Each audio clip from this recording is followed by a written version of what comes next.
جامعہ گجرات کے زیر اہتمام حافظ حیات کیمپس میں طلباء میں حب الوطنی کے فروغ کے لیے ایک پروکار سیمینار بنیان المرصوص سے روشن مستقبل تک نئی نسل کی ذمہ داریاں منعقد ہوا۔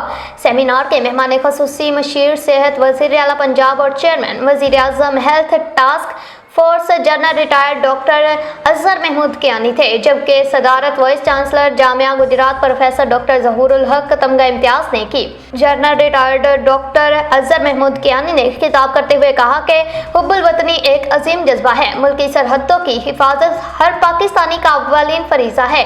نوجوان نسل وطن عزیز کے روشن مستقبل کی ضامن ہے۔